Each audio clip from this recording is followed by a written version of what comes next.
उससे अपन आज प्रारंभ करते हैं। सहज मिले सो दूध है, मांगी मिले सो पानी, कहे कबीर वह रक्त है, जामे खींचा तानी। क्या अर्थ है? कह रहे देखो, सहज मिले सो दूध है। सहज क्या है भाई? सहज अपने आत्म स्वभाव, आत्मा का सुख। सहज सहज मिले सो दूध है, मांगी मिले सो पानी।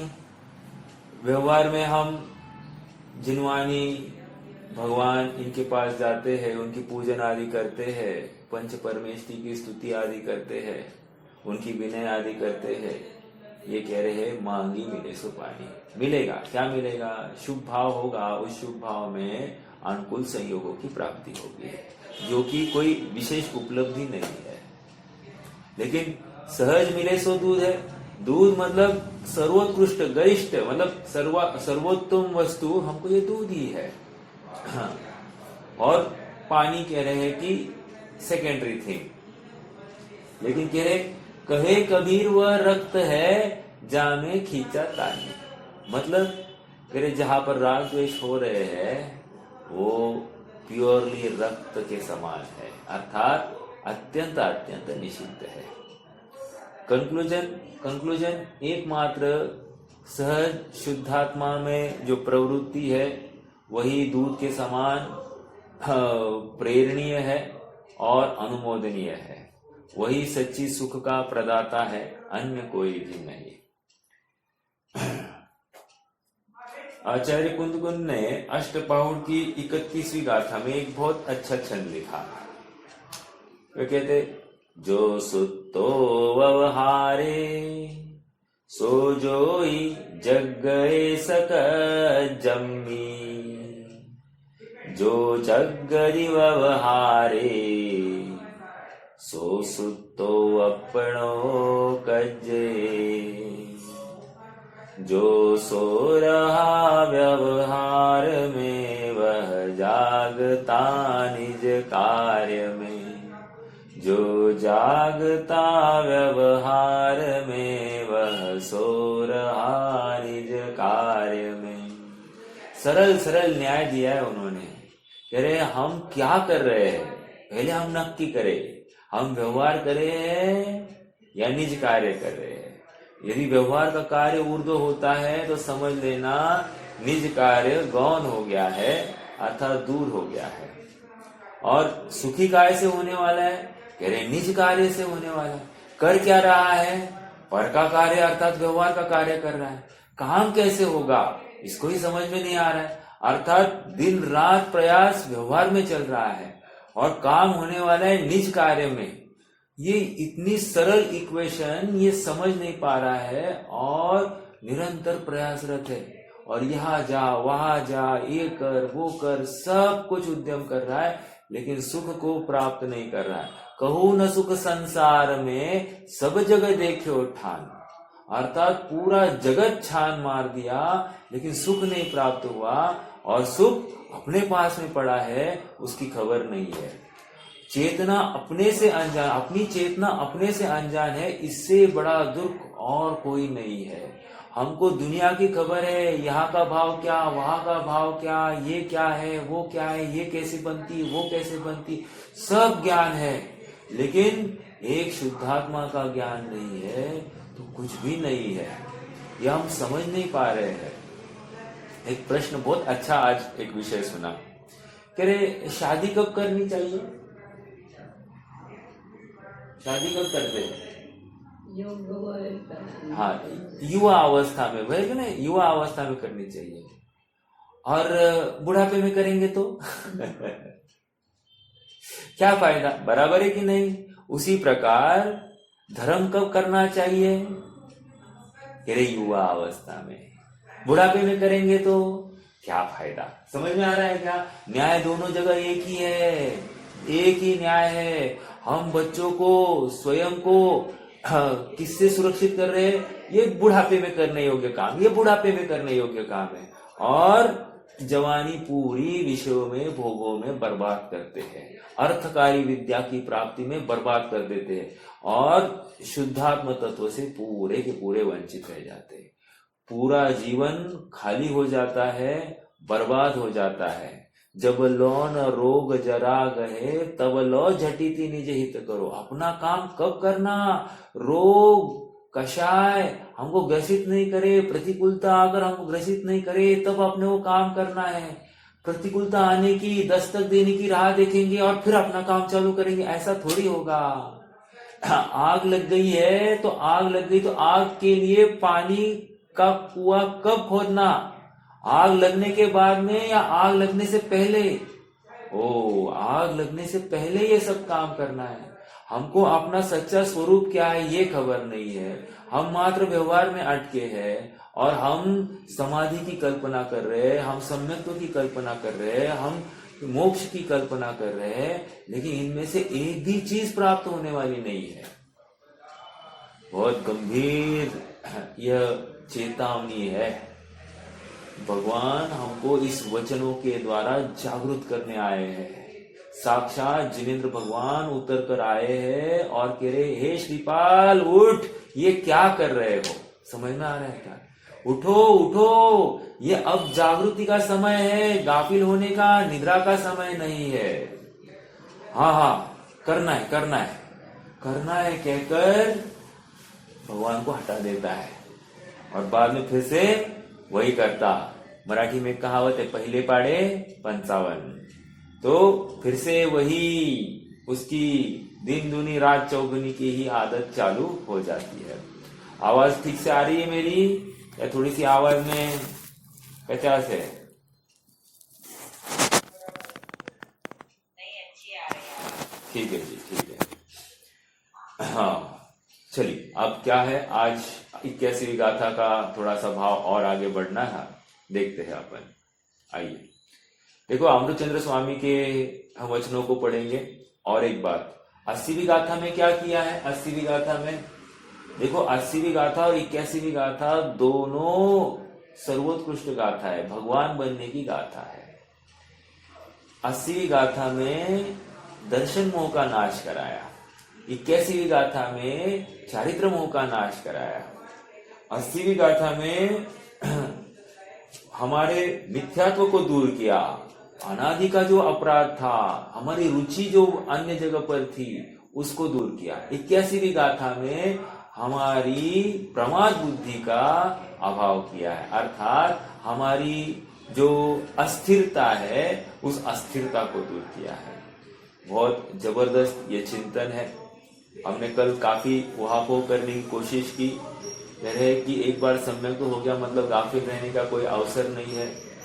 ये 100% बात है कि यदि सम्यक तो होता है और हम गाफिल हो जाए, नियम से पतन है। एक उदाहरण मुझे जस्ट स्ट्राइक हुआ कल स्वाध्याय के पश्चात, जैसे सोनाली भाभी ने एक बिंदु उठाया था, तो मुझे हमको जिनवानी में ही आया है, तिलोई पंडिती में ही आया है ये कथन। क्या आया है कथन कि 23वें तीर्थंकर कौन होने वाला है? 23वें तीर्थंकर का जीव कौन है? किसी को पता है आपको? नहीं रे, अगली 24वाली में 23वें तीर्थंकर का जीव कौन है जो आप सबको किसी को परिचित है क्या? बराबर समनभद्र स्वामी ये 23वें तीर्थंकर होने वाले अगली 24वाली में। अब यदि हम माने तो क्या होने वाला है मालूम है आपको? 23वां तीर्थंकर कब होगा? आपका क्या अनुमान है? आपको क्या टाइम, मतलब कितना काल जाएगा? आपको क्या लग रहा है? चौथा, मतलब रिटर्न जाने वाला जो दुखमा सुखमा काल है उसके एकदम एंड में होने वाले हैं। जैसे अजितनाथ भगवान का काल था, उसके आसपास होना चाहिए कि नहीं होना चाहिए? तो कह रहे इतना काल जाने के लिए, एक कोड़ा कोड़ी सागर लगभग काल जाने के लिए आप विचार करो, एक कोड़ा कोड़ी सागर काल ये जीव कहाँ रहने वाला है, कहाँ रहेगा? विचार करो, क्योंकि त्रस राशि में कितने काल के लिए आया है? 2000 सागर, साधिक 2000 सागर। और 2000 सागर बड़ा या एक कोड़ा कोड़ी सागर बड़ा? एक कोड़ा कोड़ी सागर, अरे उसे कितने गुना है, आप मल्टीप्लाई करते करते थक जाओगे। एक कोड़ा कोड़ी सागर का एक बिंदु भी नहीं है ये 2000 सागर। अब यदि हम ऐसा माने कि ये जो समंतभद्र स्वामी का जो जीव है ये 23वां तीर्थंकर होने वाला है, तो बीच का काल कहाँ रहेगा? कहाँ रहेगा मतलब उसका सम्यक तो भी च्युत हो जाएगा, और सम्यक तो च्युत होने के बाद में भटकने वाला है। निगोद के अलावा और कहाँ जगह होती है? ये समझ रहे हैं क्या आप? बहुत गंभीर बात है। मतलब हम सोचते हैं कि नहीं हम अपमान कर रहे हैं, अरे अपमान नहीं कर रहे हैं, लॉजिकल रीजनिंग कर रहे हैं हम। और हम हमारे चाहने से किसी का अच्छा या किसी का बुरा थोड़ी होने वाला है। वो जीव स्वयं पुरुषार्थ से रहित होने का तभी तो वो निगोद में जाएगा। यदि पुरुषार्थ करेगा तो क्यों यहाँ पर भटकेगा? समझ में आ रहा है क्या? निष्कर्ष, जब इतने सर्वोत्कृष्ट यहाँ पर मुनि अवस्था में विराजमान ये जीव, जिसने कलिकाल सर्वज्ञ जिसको एक विशेषण लगाया जाता है, अर्थात जिसने सर्वज्ञता की स्थापना की है, न्याय की स्थापना की है, उस जीव को क्या जबरदस्त वो विद्या होगी और क्या विश्वास होगा अपने आत्म स्वभाव के ऊपर। ऐसा जीव कहाँ जाने वाला है, कहाँ भटकने वाला है, ये हमको विचार करना। अर्थात ये उदाहरण से हमको क्या निष्कर्ष मिलता है, हमको क्या समझ मिलती है? ये समझ मिलती है कि हाँ करेंगे, ये इसके लिए अवसर नहीं है। 24 घंटे हमको आत्मा की धुन चली रहनी चाहिए। चल रही दुनिया अपनी धुन में पापन पुण्य, अर्थात निरंतर अपने आत्म तत्व की धुन चलती ही रहनी चाहिए।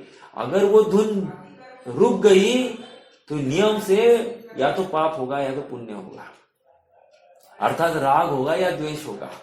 आत्मा के बाहर ही पाया जाएगा, आत्मा के अंदर नहीं पाया जाएगा। निरंतर आत्मा की धुन चलती ही रहनी चाहिए। हाँ जी। चलिए मुझे ये बिंदु थोड़ा स्ट्राइक हुआ, मुझे लगा कि आप सबको उसका ज्ञान कराओ। बहुत जरूरी है, विचार करना जरूरी है हमको। मतलब समंतभद्र स्वामी बिल्कुल हमसे परिचित, हम जिनका दिन भर याद करते हैं, जिनको स्मरण करते हैं, रत्नकंठ शावकाचार्य जिनका हम निरंतर गुनगुनाते हैं, देवागम स्तोत्र आदि हम गुनगुनाते हैं। और ऐसा जीव, इतना जबरदस्त और शक्तिशाली और सामर्थ्यशाली आचार्य का जीव यदि 23वां तीर्थंकर बनने वाला, कोई बहुत बड़ी बात नहीं है। मतलब बहुत अच्छी बात नहीं है, खबर अच्छी नहीं है, ये कह रहा हूं मैं। चलिए, और अच्छा और बुरा होता क्या है, लेकिन एक कथन पद्धति इसी प्रकार की है, इसलिए मैं ये रख रहा हूं बात। चलिए अभी हम अपने गाथा को पढ़ते हैं।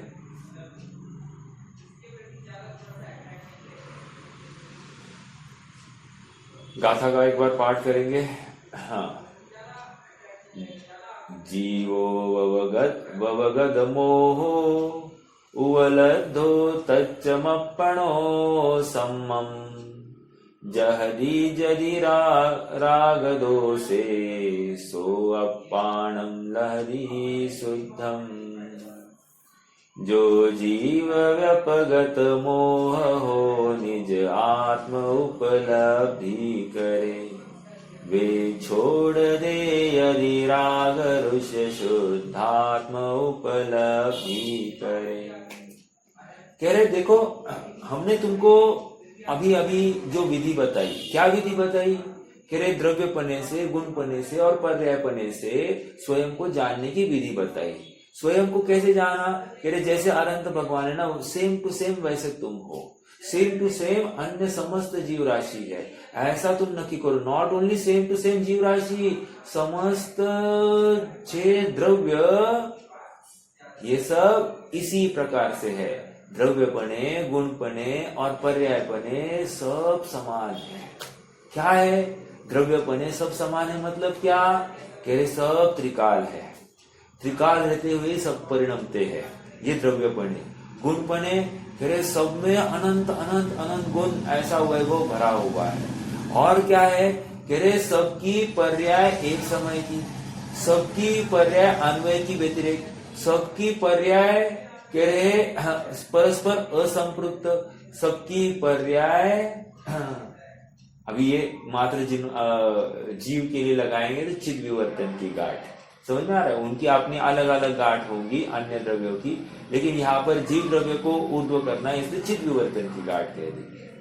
कह रहे ये सब कॉमन है। जब कॉमन दिखाई दे रहा है तो अब यहाँ वहां ताकझाक करने का अवसर नहीं, अब निरंतर अपनी आत्मधुन चालू हो जाए और आत्मा में ही जम जाए, रम जाए। समझ में आ रहा है क्या?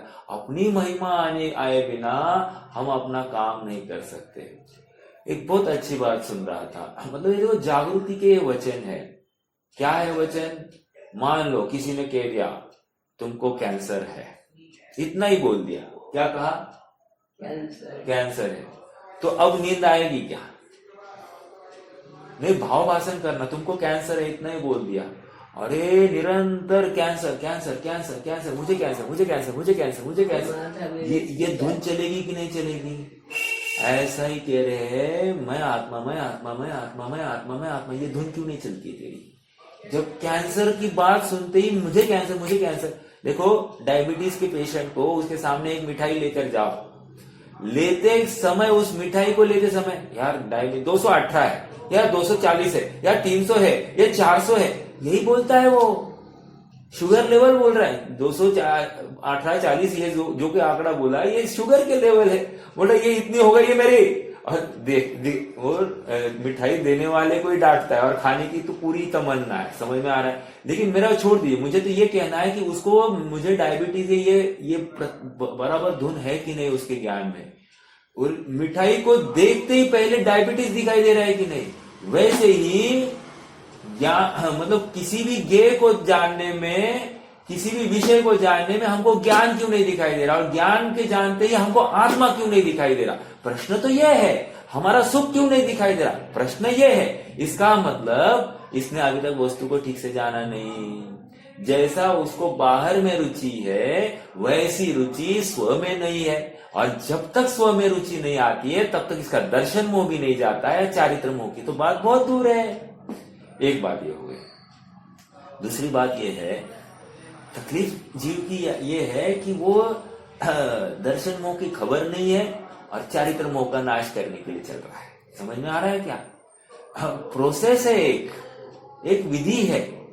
आप डायरेक्टली आगे की सीढ़ी चढ़कर आपका काम नहीं होगा। पहली प्रॉब्लम आपकी दर्शन मोह थी, वो प्रॉब्लम आपको सॉल्व करनी थी। जब तक वो प्रॉब्लम ही सॉल्व नहीं किया, आपने आगे का कैसे लिखा? समझ में आ रहा है? या आगे का सॉल्यूशन कैसे ढूंढा? तो वो भी सरल नहीं होगा और सहज नहीं होगा और यथार्थ नहीं होगा। समझ में आ रहा है? और जीव की ये तकलीफ, ये विपरीतता, ये अनादिकाल से चल रही है। यदि थोड़ा बहुत उसको सुलझा हुआ दिखाई दे रहा है तो ऐसी गलत कार्य में अटक जाता है। अटक जाता है मतलब वहां संतुष्ट रहता है। महाव्रत अंगीकार करके, अनुव्रत आदि अंगीकार करके, उपवास आदि करके ये संतुष्ट रह गया। इसने यहाँ पर धर्म की कल्पना की और यही तो मिथ्यात्व था। समझ में आ रहा है क्या? जहां पर संतुष्ट था वही तो मिथ्यात्व था। प्रश्न है फिर, साहब आप हमको स्वाध्याय करने से टोकते हो, स्वाध्याय करके बहुत आनंद आया ऐसा कहा तो वो आप टोकते हो हमको, क्यों साहब क्यों टोकते हैं? कह रहे इसलिए टोक रहे हैं क्योंकि हमारा प्रयोजन स्वाध्याय करके वहीं पे संतुष्ट रहना नहीं था, और तू स्वाध्याय करने के बाद संतुष्ट होता है। हाँ, आज का स्वाध्याय बहुत अच्छा हुआ, आज का देव दर्शन बहुत अच्छा हुआ, आज की तीर्थ यात्रा बहुत अच्छी हुई, आज के सारे पंच कल्याण कार्यक्रम बहुत अच्छे हुए, आज का विधान बहुत अच्छा हुआ, तू संतुष्ट रहता है। लेकिन सबका प्रयोजन क्या था? शुद्धात्मा दिखाना। तू शुद्धात्मा के लिए रुचिवंत हुआ क्या? नहीं हुआ। तो फिर तुम्हारा अच्छा रहा ये कहना कहां तक सार्थक है? बिल्कुल सार्थक नहीं है। समझ में आ रहा है? इसलिए फिर मोक्ष मार्ग प्रकाशक में पंडित साहब को कहना पड़ा, मोक्ष मार्ग दो नहीं, मोक्ष मार्ग का निरूपण दो प्रकार से है।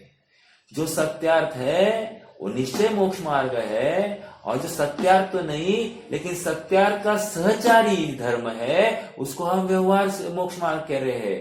सत्यार्थ तो नहीं लेकिन सत्यार्थ का सहचारी है इसलिए उसको हम मोक्ष मार्ग कह रहे हैं। लेकिन तुमने क्या कह दिया, वो सहचारी सत्यार्थ तो है कि नहीं इसकी खबर नहीं, और जो सहचर वाला है उसी को तुमने 100% मोक्ष मार्ग मान लिया। समझ में आ रहा है क्या? यदि व्यवहार को ही धर्म मानेंगे तो व्यवहार तुम्हारा परमार्थ हो जाएगा। परमार्थ हो जाएगा मतलब निश्चय से तुम उसी को धर्म मान बैठोगे। जबकि शरीर की क्रिया, बाहर की क्रिया, उपयोग बाहर है, मंद कषाय वाली क्रिया, ये कोई धर्म नहीं है, ये कोई मोक्ष मार्ग नहीं है, ये कोई मोक्ष का कारण नहीं है, और भ्रम से इसने इसको मोक्ष मान लिया। मेरा एक प्रश्न है, समाधि मरण, निश्चय समाधि मरण और व्यवहार समाधि मरण ऐसा हो सकता है क्या? समाधि मरण, निश्चय समाधि मरण और व्यवहार समाधि मरण हो सकता है? कैसे हो सकता है? निश्चय क्या है और व्यवहार क्या है?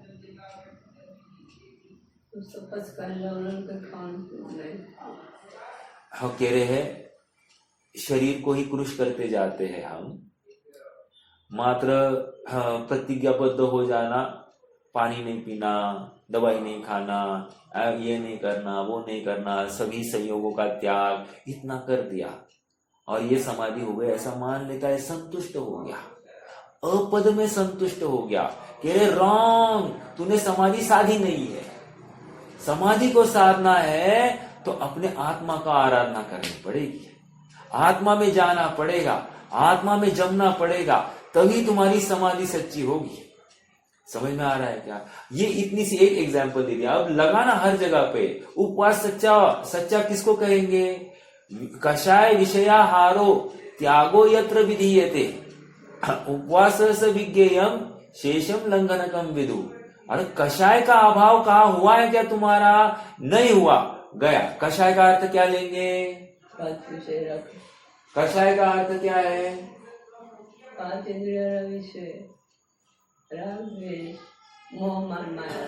राग द्वेष मोह, हाँ मोह मिथ्यात्व, इसको हम कषाय कह रहे हैं। तो कषाय का त्याग हुआ नहीं और तुम मात्र एक टाइम भोजन कम, एक टाइम विषयों से, पंचेंद्रिय के विषय से विरक्त, इसी में संतुष्ट हो गए। कह रहे हमारा तुम यहाँ पर ऐसे संतुष्ट होते हो ना, ये हमको ठीक नहीं लगता। तुम्हें आत्मा अच्छा नहीं लग रहा है, बाकी तुमने जो उद्यम किया है ना, इसी में तुम संतुष्ट होते हो, और इसीलिए हम यहाँ पर तुमको टोक रहे हैं। आप बार बार टोकते हो, मतलब क्या? अरे तुम जहां पर गलत हो रहे हो वहीं पर तो टोक रहे हैं। अगर तुम गलत नहीं होते, तुम्हें हम का पागल है क्या तुम्हें टोकने के लिए? समझ में आ रहा है क्या? हाँ, और हम हमारा समय बर्बाद करके तुम्हें टोक रहे हैं, इसकी तुम्हें महिमा नहीं आती है, और तुम्हें लग रहा है कि मैं ही मोक्ष मार्गस्थ हो गया हूं। मतलब भ्रम कितने हैं, सामने वाला टोक रहा है, इसको बिल्कुल ठीक नहीं लगता है, और स्वयं भ्रम पाल रहा है कि मैं मोक्ष मार्गस्थ हूं। ठीक है, देखो थोड़ा सा एक विचार करना है क्या? विचार कीजिए। हमको नंगे पैर मात्र दोपहरी में रास्ते पर चलना है, या ग्राउंड पर चलना है, या कोई थोड़ी फर्श के ऊपर चलना है, गर्मी में, गर्मी के काल में नंगे पैर चलना है। पहली बार तो मुझे अच्छे से याद है,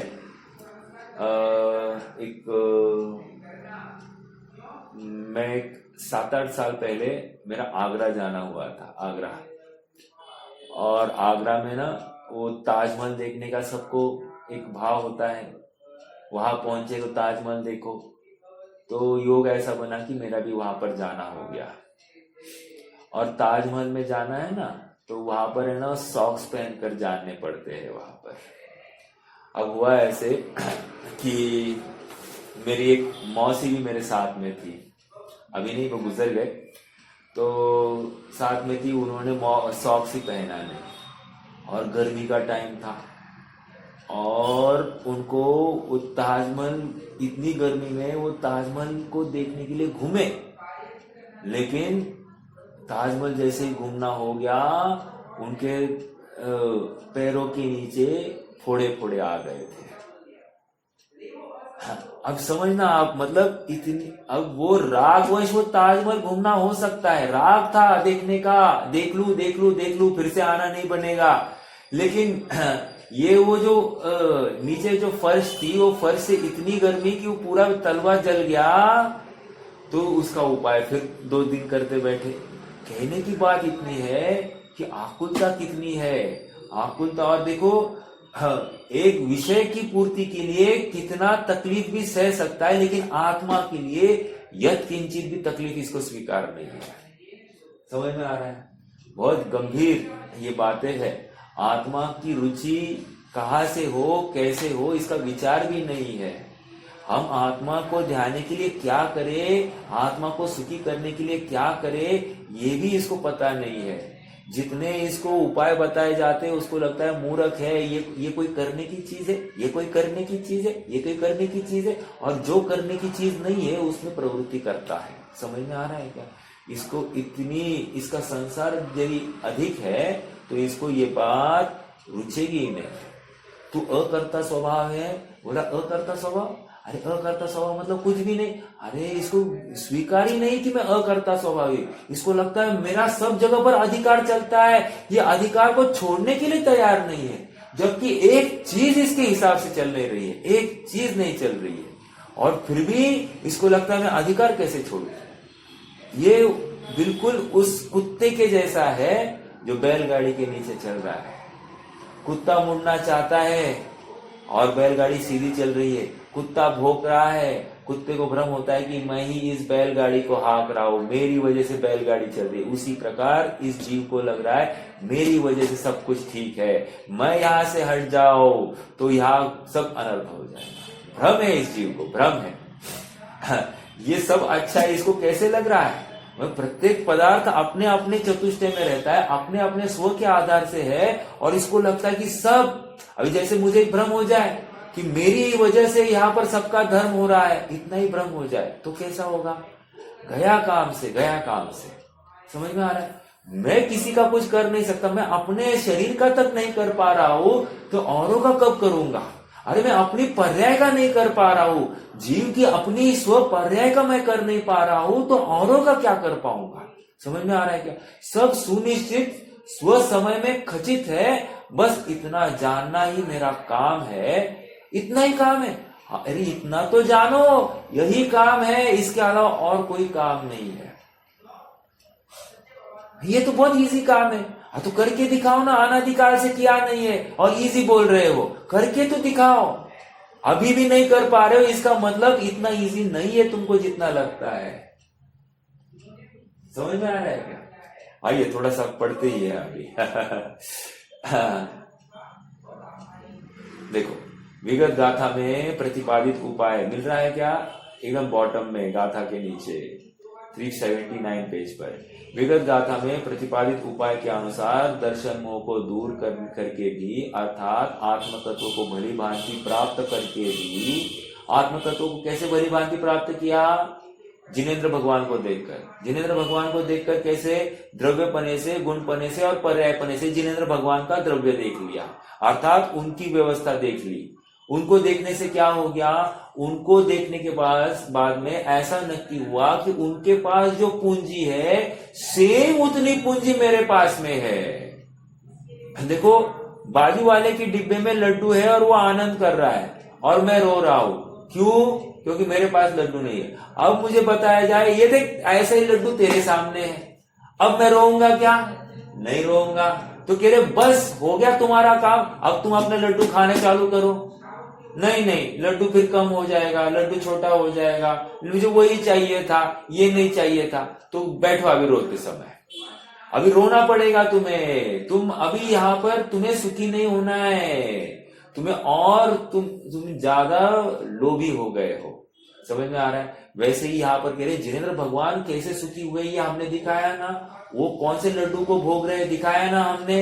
अब तुम भी ऐसे ही लड्डू को भोगो, तुम्हारे सामने भी ऐसा लड्डू है, भोगो ना। क्यों नहीं भोग रहे हो?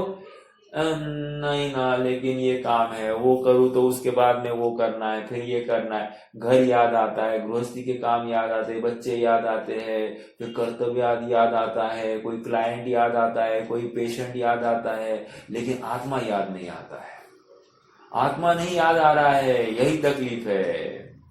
देखो, विगत अर्थात आत्म तत्व को भली भांति प्राप्त करके भी जब यह जीव राग द्वेष को निर्मूल करता है, तब शुद्ध आत्मा अनुभव करता है। महत्वपूर्ण बात आ गई है यहां पर। कह रहे तुम्हारा दर्शन हो गया, अब ऐसा हो, आत्म तत्व की प्राप्ति हो गई ना, हो गई। तो कह रहे उसके बाद जब यह जीव राग द्वेष को निर्मूल करता है, अब इसके बाद में राग द्वेष का निर्मूलन करना है, तो इससे क्या होगा? तब शुद्ध आत्मा का अनुभव होगा। शुद्ध आत्मा का अनुभव होगा मतलब क्या? यहाँ पर चारित्र मोह का नाश होगा, ये कह रहे हैं। समझ में आ रहा है क्या? चारित्र मोह के नाश के लिए उपाय क्या करना? कह रहे गो बैक टू गाथा नंबर 80। गाथा नंबर 80 में क्या कहा? द्रव्यपने, गुणपने, पर्यायपने अपने आत्मा को ग्रहण करो, और वो पर्याय सामान्य होगा, याद रखना। तो कह रहे ऐसे ही तुम अपने आत्मा को ग्रहण करो और उसी में रुचि करो, उसी में केली करो, तुम्हारा काम हो जाएगा, तुम्हारा चारित्र मोह भी चला जाएगा। समझ में आया क्या? अर्थात गाथा 80 इज डिपेंडेंट ऑन गाथा 81 इज डिपेंडेंट ऑन गाथा 80। दर्शन मोह का नाश करने के लिए अरहंत को द्रव्यपने, गुणपने और पर्यायपने से जानना, और ऐसा जानने के बाद में वैसे अनुभवना और उसी में जमना रमना, हो गया दर्शन मोह का नाश। और चारित्र मोह का नाश, कह रहे जैसा दर्शन मोह का नाश किया वैसा ही चारित्र मोह का नाश। ओ, मुझे तो इन बातों की खबर ही नहीं थी। अर्थात मुझे अपने आत्मा को प्राप्त करना है। इसलिए आज एक स्टार्टिंग में ही एक बात कही ना, एक अष्टपाहुड़ का, मोक्ष पाहुड़ का 31वां छंद कहा था, जो सुत्तो व्यवहारे सो जोई जग गए सकल जम्मी। अर्थात जो व्यवहार में सोया है वही अपने स्व कार्य में जगा है, और जो व्यवहार में जग रहा है वो अपने स्व कार्य में नियम से सोया है। अरे सोया है, ये अपराध है, हमको ये स्वीकार ही नहीं हो रही, बात स्वीकार ही नहीं हो रही है। हमको लग रहा है हाँ हो रहा है ना, और कदाचित इतना तो हो जाता है कि जब स्वाध्याय करते हैं, कोई प्रेरणात्मक वचन में सुनते हैं, तो लगता है हाँ हमको यही काम करना, यही आत्मा का अनुभव करना, यही है, ये बिल्कुल चलता रहे, बिल्कुल चलता रहे, ऐसा भाव यहां तक तो आ जाता है। लेकिन क्या होता है? इमीडिएटली यह स्वाध्याय हो गया, उठ गया, और इसको बाकी सब बातें याद आती है, आत्मा को ऐसा भूल जाता है जो भी सुना ही नहीं था, ऐसा भूल जाता है। कौन सा आत्मा? क्या आत्मा? हाँ करके तो आया ना, अब रुको ना, अब ये करने दो, रुको ना, ये कह दिया मतलब ये अरुचि हो गई आत्मा के प्रति। तो क्या सब दिन भर करते रहे? हाँ, दिन भर करने योग्य ही काम है, अगर संभव हो तो वही करना। समझ में आ रहा है क्या? लेकिन हमको भी पता है कि तुम करोगे नहीं। और सुनो, आत्मा की प्राप्ति होने के बाद में ये देव दर्शन, पूजन, स्वाध्याय आदि कार्य ज्ञानी के भी पाए जाते हैं, और उनमें विशेषता होती है, उनमें वो विशेष आनंद लेता है और विशेष आत्मा को भाने की प्रेरणा करता है। फिर से बोल रहा हूं, हाँ, आत्मानुभवन होने के बाद में ज्ञानी के लिए देव दर्शन, पूजन, स्वाध्याय, शतावश्यक की क्रियाएं सब होती हुई दिखाई देती है, उनमें उसको आनंद भी आता है, लेकिन वो आनंद स्वभाव की तरफ बढ़ने के लिए प्रेरणात्मक होता है। जबकि अज्ञानी को ये षट कारक की क्रिया में जो आनंद आ रहा है वो प्रमाद का आनंद है, वो यहाँ पर अनुकूलता जनित आनंद भोग रहा है। वो ये सोच रहा है कि मेरा धर्म हो गया, अब मुझे प्रतिकूलता नहीं आएगी, मैं तो सुखी रहूंगा, अनुकूलता मेरी बरकरार रहेगी। इस भ्रम के बल पर वो वहां पर प्रवृत्ति कर रहा है। समझ में आ रहा है क्या? आज जितनी भी अनुकूलता है ना, वो इतने जोर से बात कर रही है, हमको अपना आत्मा दिखाई ही नहीं दे रहा है। दिखाई दे रहा है क्या, उसको देखने का भाव ही नहीं हो रहा है। समझ में आ रहा है? अनुकूलता में सुख मान बैठा है। इसलिए ज्ञानी तो वो है जो भरमसक अनुकूलता में प्रतिकूलता खड़ी करता है और स्वयं को आजमाता है। समझ में आ रहा है क्या?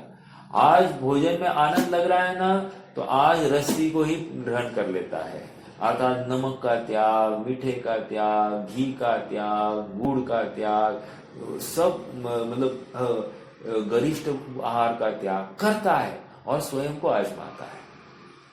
आजमाता है परिणामों को, कर रहा है त्याग बाह्य वस्तुओं का, लेकिन अपनी आसक्ति को, अपनी गृद्धता का अनुमान करता है।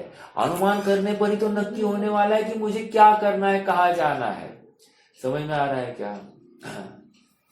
यस। चलिए थोड़ा सा और पढ़ते हैं।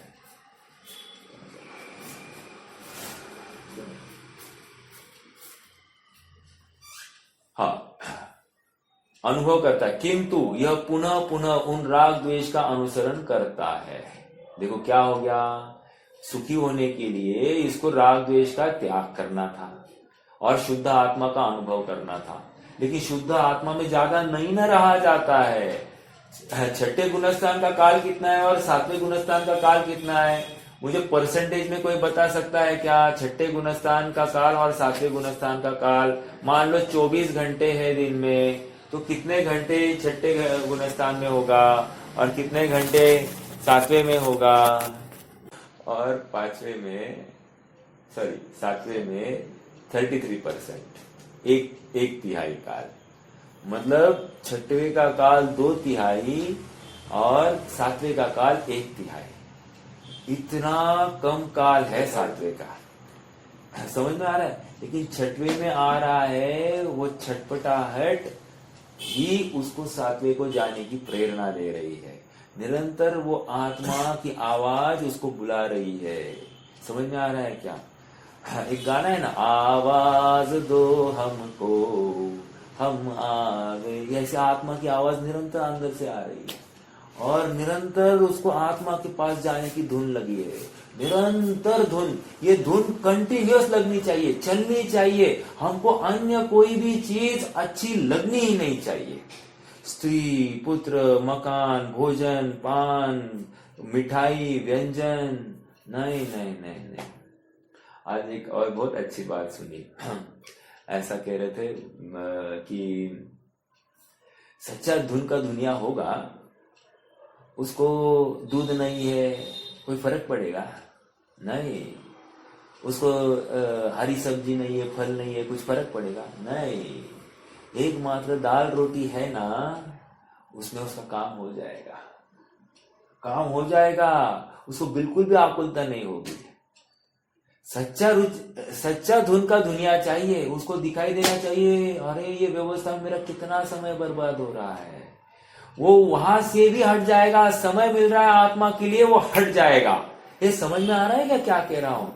और हम क्या कर रहे हैं? समय में समय निकालकर ये सारी व्यवस्था करने के लिए अपना उद्यम चलता है, और बाकी सब होने के बाद में कदाचित थका पीटा हारा भागा, इसको फिर अब बोलता है हाँ अब मैं आत्मा का ध्यान करता हूं। और जैसे ही बैठ गया आत्मा को ध्यान करने के लिए सामयिक में, ये हिलने लग गया आगे पीछे अर्थात निद्रा आती है, थक गया। अरे इसको दिन भर तो आत्मा याद आया नहीं, वो व्यवस्था करने में ही उसका पूरा समय गया, और जैसे ही समय आया तो उसमें वो गाफिल हो गया था, प्रमाद से युक्त हो गया था, और आत्मा तो ओझल हो गया। यहां पर भी आत्मा मिला नहीं है। बहुत गंभीर बात है, विचार करना। इसलिए जिस प्रकार से आत्मा को ध्याया जाए, इसका विचार करना। अपने शरीर, अपनी प्रकृति, अपनी अनुकूलता, इसका निर्णय करके फटाफट अपना काम किस प्रकार हो सकता है, इसका विचार करना। बारंबार हमको सब कुछ वाइंड अप करने का भाव आना चाहिए। फैलने का भाव ये अपराध है, घर में बैठने का भाव ये महा अपराध है। हमको क्या लगता है कैसे चल रहा है, हाँ बहुत अच्छा है, भगवान की दुआ है, प्रभु की दुआ है, आप सबकी दुआ है, आपकी शुभ आशीर्वाद है, सब बने रहना, सब अच्छा चल रहा है। अर्थात इसको घर के बाहर निकलने का भाव नहीं है, जबकि ये कह रहे हैं घर में रहना ये अपराध है तुम्हारा। हाँ, मुनिराज को ये दुखी देखता है और स्वयं को सुखी अनुभव कर रहा है कि नहीं। इसकी मतलब ये क्या दिखा रहा है, मुनिराज यदि उसको दुखी दिखाई दे रहे हैं, उनको कितनी तपस्या कितना दुख होता होगा, ये यदि इसको दिखाई दे रहा है, इसका मतलब वो स्वयं को सुखी अनुभव कर रहा है। अब जब सुखी अनुभव कर रहा है, इसका मतलब क्या है, इसको शरीर में भोगों में रुचि ये नक्की हो गया, अर्थात इसका महामिथ्यात्व का पोषण हो रहा है। ये बात फल रही है कि नहीं फल रही है, लेकिन इसको बिल्कुल भी खेद नहीं वर्तता है कि मुझे मिथ्यात्व है। हाँ है ना, सबको होता है, खत्म, सबको है कहकर ये अपना भी है तो अपने को कोई बड़ी बात नहीं है। एक मैंने पीछे भी कहा था, एक दिन एक बहन आई थी हमारे घर पर, उसने कहा कि मुझे डायबिटीज है और बीपी है, एक हाथ दो और बीमारियां बोल दी उसने। तो हमारी मम्मी ने बोला, हाँ तुझे इतना है, ऐसा है। उसने कहा तो इसमें क्या है, सबको होता है, ये कॉमन है आजकल, ये कॉमन है। ऐसे ही इसको लग रहा है मिथ्या तो कॉमन है, सबको मिथ्या तो कॉमन है, तो मुझे हो गया तो इसमें कौन सी बड़ी बात है, मैं घर में रहा तो इसमें कौन सा बड़ा अपराध किया, सब रहते हैं मैं भी रह गया। एक समझ में आ रहा है क्या, इसको खेद नहीं वर्त रहा है। आचार्य देव कह रहे तुझे खेद भी नहीं वर्तता है कि मैं संत साधु बन के विचरू, वह घड़ी कब आएगी। हाँ क्या धुन थी, बहुत अच्छा लगा। अरे धुन नहीं, आत्मा अच्छा लगा कि नहीं लगा, आत्मा अच्छा लगा तो संत साधु नियम से बनेगा, आएगा वो भी दिन। लेकिन अगर आत्मा ही अच्छा नहीं लगा है तो संत साधु भी बाहर से बन गया, अंदर से संत साधु नहीं बनेगा। और हमारी शर्त अंदर से बनने की है, बाहर से नहीं। बहुत गंभीर बातें है, चिंतन करना जरूरी है। अपन कहाँ गलत है, अपने को खेद वर्तता है कि नहीं, मैं सुखी होने के लिए जितना भी प्रयास कर रहा हूँ सचमुच वो सफल है या विफल है। अभी जो मैंने आज जो प्रयास किया ये सफल होने वाला है कि नहीं, ये प्रश्न तो पूछे हम स्वयं से। जैसे हम एग्जाम दे रहे हैं तो हम एग्जाम देकर आने पर कहते कि नहीं इसमें पास होगा नहीं तो फेल होगा, है कि नहीं। तो उसी प्रकार यहाँ पर कह रहे हैं आज इस परिणाम से मैं पास होने वाला हूं या फेल होने वाला हूं, ये संसार का कारण है या मोक्ष के लिए अनुकूल है, क्या है फल का, इस परिणाम का विचार तो करो और फिर वही परिणाम आगे करना है कि नहीं करना है, उसका पोषण करना है कि नहीं करना है, इसका निर्णय करना है। बहुत गंभीर बातें हैं। अभी तक हमको ओपनिंग्स, सेरेमनीज, गेट टुगेदर्स, शादी ब्याह के प्रसंग ये सब हमको अच्छे लग रहे हैं। नियम से समझना, हमारी नाव इस संसार सागर के मझधार में है, बीच में है और गोते खा रही है, कभी भी पलट सकती है। मैंने पलटी नहीं बोल दिया, पलट सकती है। पलट सकती है मतलब अभी भी तुम्हारे पास अवसर है, अवसर अभी भी तुम्हारे पास है। पलटती हुई नाव में भी तुम्हें अवसर है, तुम डरो मत। पहले निर्णय करो, ये मैं चेतना का अनुगम करता हुआ हूं, यह मैं चिदानंद स्वभावी भगवान आत्मा, ऐसा नक्की कर। इस एक समय के पुरुषार्थ से तुम्हारे अनंत अनंत भव सुधरने वाले हैं और एक समय की गाफिलता तुम्हारे अनंत भव बिगाड़ने में समर्थ है। एक समय की गाफिलता अनंत भव बिगाड़ने के लिए समर्थ है। तो अभी इस मनुष्य पर्याय में जितने हमको अनंत पल समय मिले हैं, प्रत्येक समय में गाफिल ही तो रहा था।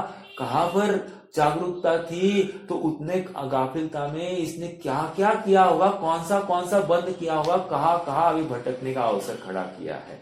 समझ में आ रहा है क्या। जो दिन भर जो चीज खाएगा उसी की डकार आएगी कि नहीं आएगी।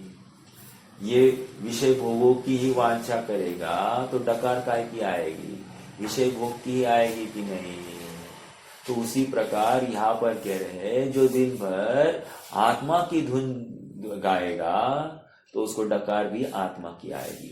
निद्रा में भी आत्मा ही दिखाई देगा, निद्रा में भी मुनिपना दिखाई देगा, निद्रा में स्वरूप की शांति दिखाई देगी, निद्रा में जागरूकता होगी। क्या कह रहे हैं, निद्रा में भी जागरूकता, हाँ, और मिथ्या दृष्टि की जागरूकता में भी घोर निद्रा पड़ी है। हाँ जी, पढ़ते हैं।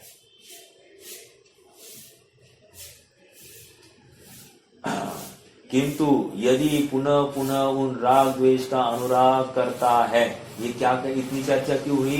पुनः पुनः राग द्वेष का अनुराग करता है। किसका अनुराग करना था? किसका अनुराग करना था? निजात्मा का, निज स्वभाव का, अपने चिदानंद स्वभाव का, चैतन्य स्वभाव का।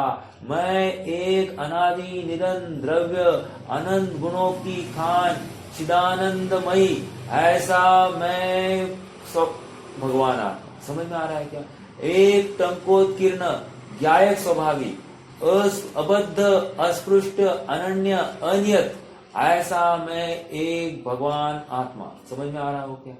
ये इतना उसको महिमा ही नहीं आ रही है। मैं अरस आरूपी अस्पर्शी, पर से कुछ भी संबंध नहीं। अरे ये क्यों कहता है दिन भर? एक बार तो हम में से ऐसा कौन होगा जो मैं ज्ञानानंद स्वभाव कहता नहीं होगा? अरे कहता होगा तो अनुभवता क्यों नहीं है? कहने के लिए नहीं था, उपाय उसमें प्रवृत्ति थी, उस ज्ञानानंद स्वभाव में प्रवृत्ति थी। कहना ये उपाय नहीं था, कहकर वैसा अनुभवन करना ये सच्चा उपाय था। समझ में आ रहा है क्या? हमारे सामने हमको बहुत प्यास लगी है, उपाय क्या है? सामने पानी रखना ये उपाय है या पानी को ग्रहण करना ये उपाय है? क्या उपाय है? पानी को ग्रहण करना। पानी को ग्रहण करना जब ये उपाय है तो हम पानी को देख देख कर क्यों संतुष्ट हो रहे हैं? समझ में आ रहा है क्या? ये कितनी लॉजिकल बातें लग रही है। आत्मा हमको सुखमय भाषित ही नहीं हो रहा है। जब तक आत्मा सुख रूप भाषित नहीं होगा तब तक मैं ट्रैक पर हूं ये कहना भी अपराध है। समझ में आ रहा है क्या? मैं उस मार्ग पर हूं ये कहना भी गलत है। क्यों? क्योंकि गाफिलता फैल रही है कि हाँ मैं मार्ग पर हूं, हाँ मैं मार्ग पर हूं, और आगे बढ़ नहीं रहा है ना। वो शुभ भाव में संतुष्ट रह रहा है और वो कह रहा है कि मैं मार्ग पर हूं। समझ में आ रहा है क्या? हाँ कषाय मंद है, कषाय की मंदता में मैं मार्ग पर हूं कह रहा है। ये इसको आत्मा को जानने की या आत्मा में जाने की धगज नहीं है। हाँ मैं आत्मा हूं, मैं आत्मा, ऐसी धुन तो रहती है, लेकिन आत्मा में जमने रमने का भाव नहीं हो रहा है ना। कह रहा है ये गाफिल है, ये प्रमाद में है, अभी भी ये वहीं पे संतुष्ट है। ये समझ में आ रहा है क्या? बहुत गंभीर बात आ रही है आज, मतलब महत्वपूर्ण। अपन कहाँ चूक रहे हैं? देखो कदाचित हमको लगता है कि नहीं स्वाध्याय नहीं कर रहे इसलिए हम दुखी, इसलिए धर्म क्या कब होगा? स्वाध्याय में होगा। आपको पता है क्या?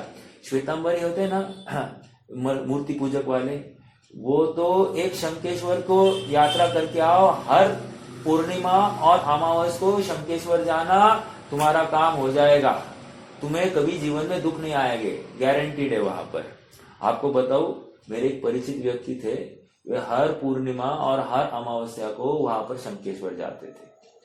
और योग ऐसा हुआ जिस समय में उन्होंने ऐसा सहज उनको विकल्प आया, अब की बार मैं आखिरी बार जाके आता हूं। योग ऐसा हुआ, आते आते उनकी कार का एक्सीडेंट हो गया, मर गया। समझ में आ रहा है क्या? मर गया ऑन द स्पॉट। आपको पता है वो कुमार बिल्डर्स वाला जैन था, वो भी शंकेश्वर से रिटर्न आ रहे थे, उनकी गाड़ी ही बाढ़ में बह गई। मर्सिडीज या कौन सी, मतलब जितनी लाखों करोड़ों की गाड़ी होगी वो भी उसके साथ मर गए। कहने की बात इतनी है कि हम कहां पर संतुष्ट है। एक वहां पर जाकर आ गया तो मैं मेरा मोक्ष फिक्स, मेरा सुखी होना फिक्स, ये कहां से लाया? हाँ, श्वेतांबर होते हैं ना मंदिर प्रस्थानकवासी, ये क्या करते हैं? ये थोड़ा बहुत उपवास और वे उनकी सामायिक क्या होती मालूम है? सामयिक मतलब कुछ तो पढ़ते बैठो, कुछ तो माला गूंथते बैठो, और बस एक क्षेत्र का वो नियम ले लेते हैं, बस देशावकाशिक व्रत होगा वो, उसी को वो क्या कह रहे हैं कि हो गई अपनी सामयिक हो गई। अरे सामयिक मतलब सर्वोत्कृष्ट भाव है, आत्मा को ध्यान का भाव है, कहाँ संतुष्ट हो गया है वो। प्रतिक्रमण मतलब क्या, उनका कोई पाठ है, उतना पाठ पढ़ लिया, हो गया प्रतिक्रमण। अरे तुमको सच्ची खेद नहीं बढ़ता है, क्या पाप किए यही तुम्हें खबर नहीं है, और उसको तुम प्रतिक्रमण नाम दे रहे हो। समझ में आ रहा है क्या? बहुत गंभीर बातें हैं। हमको कहाँ अटके, क्या गलती हो रही यही पता नहीं है। हम कैसे आत्मानुभव कर पाएंगे, कब सुखी होंगे, ये श्वेतांबरों की बात हो गई। वैसे ही यहाँ पर भी एक स्वाध्याय करने में, देव दर्शन करने में, पूजन करने में, तीर्थ यात्रा करने में, 8 मूल गुणों का पालन करने में, सप्त व्यसन का त्याग करने में, छठ आवश्यक का पालन करने में, यह संतुष्ट है। और इससे ज्यादा थोड़ा बहुत आगे बढ़ता है तो दिन भर मैं आत्मा का चिंतन करता हूँ, मैं आत्मा हूँ। आत्मा बहुत आनंदमयी है, आनंदमयी है, एकदम आनंद। कैसे बोल रहा है ये? शास्त्र में पढ़ी हुई बात को फिर से दोहराता है, लेकिन भाव भाषण नहीं कर रहा है। समझ में आ रहा है क्या? शास्त्र में पढ़ी हुई बात को दोहराना इज इक्वल टू शास्त्र पढ़ना। शास्त्र में पढ़ी हुई बात का उसके अनुसार ही अपने में मन के उपयोग से उसको वैसा भाव भाषण करना और आत्मा में जाने की धगश निर्माण होना, ये सच्ची धगश है, अर्थात सच्चा प्रयास है। समझ में आ रहा है क्या? हाँ, आत्मा एकदम सुखमय है, हाँ बहुत अच्छा, बहुत अच्छा, इतने में ये संतुष्ट होता है और उसको बहुत अच्छा लगता है उसमें। और अच्छा लगता है, कषाय की मंदता होती है, इसको बोल रहा है हाँ अपना दिन तो एकदम मस्त जा रहा है। लेकिन नहीं, ये अच्छा नहीं जा रहा, अभी भी गाफिल है, अभी भी मोह निद्रा में है। समझ में आ रहा है? आचार्य देव समझा रहे हैं हमको, तू राग द्वेष का अनुसरण करता है ना, ये सब ये भी विकल्प है ना, आत्मा संबंधी विकल्प करना ये भी राग द्वेष है। भले ही प्रशस्त राग होगा, लेकिन राग है, ये भी संसार का कारण है। ये कोई शुद्ध तत्व नहीं है, ये शुभ तत्व है, और शुभ तत्व इज इक्वल टू संसार। हमारे यहां तो तीर्थंकर प्रकृति का बंध जिस परिणाम से होता है वो भी है त्यागने योग्य है। तीर्थंकर प्रकृति जैसी उत्कृष्ट प्रकृति को भी हम त्यागने योग्य, उसको काक बीट सम देखने की बात है। क्या कहा? काक बीट। तीर्थंकर प्रकृति जैसी सर्वोत्कृष्ट प्रकृति को भी हम इतना है देख रहे हैं, उससे तो कोई अच्छी नहीं होगी ना, उससे तो कोई अच्छी प्रकृति नहीं होगी ना, नहीं है ना। फिर भी इसको भी हमने हे बोल दिया, तो अब इसके ऊपर कुछ बचा क्या? कुछ भी नहीं बचा। समझ में आ रहा है? तो मात्र मैं आत्मा हूँ, आत्मा का विकल्प करना, आत्मा सुखमयी है, अबद्ध अस्पृष्ट अनन्य अनियत है, इतना ही अरसम अरुवम अगंधम ऐसा कहना, ये कितना सार्थक है? सार्थक तभी होगा जब ऐसे वस्तु का अनुभवन करेगा, ऐसी वस्तु में जमेगा रमेगा और अत्यंत प्रीति पूर्वक, अत्यंत हर्ष भाव से, अत्यंत प्रमोद पूर्वक इसमें प्रवृत्ति करेगा। और हुआ क्या है? मात्र विकल्पों तक प्रवृत्त होता है और वही रुक जाता है, ब्रेक लगा देता है। हाँ आज बहुत आनंद आया, बस गया काम। समझ में आ रहा है क्या? यहाँ पर वही बात कह रहे, राग द्वेष रूप परिणमन करता है तो प्रमाद के अधीन होने से, शुद्धात्म तत्व के अनुभव रूप चिंतामणि रत्न के चुराए जाने से, क्या कहा? चिंतामणि रत्न के चुराए जाने से अंतरंग में खेद को प्राप्त होता है। इसलिए मुझे राग द्वेष को दूर करने के लिए अत्यंत जागरूक रहना चाहिए।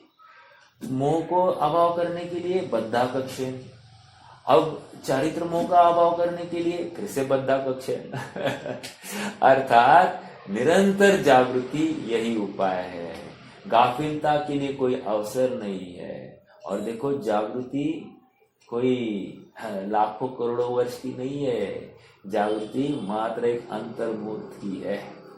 एक अंतर्मुहूर्त की यथार्थ जागृति भी इसको सिद्ध बना सकती है। सिद्ध, समझ में आ रहा है क्या? उदाहरण अपने सामने कितने हैं?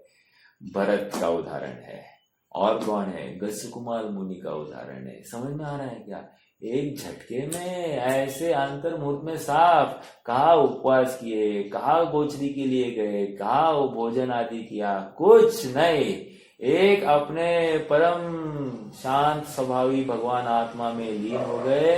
बाहर खोपड़ी जल रही है, ये पांडव देखो, बाहर शरीर जल रहा है, अंदर की शांति, इतनी शांति, अपूर्व शांति। कहा कैसे संभव है? देखो तो आत्मा का आश्रय क्या क्या करा सकता है, किस जाति का पुरुषार्थ हो सकता है, ये आपको विचार होना चाहिए। और अगर उनके हो सकता है तो मेरा क्यों नहीं हो सकता है? इतना तो विकल्प करो कि वो कर सकता है, अर्थात ये संभव है, ये तो नक्की करो। ये पुराणों की बातें मात्र पढ़ने के लिए नहीं है, हमारा पौरुष बढ़ाने के लिए है।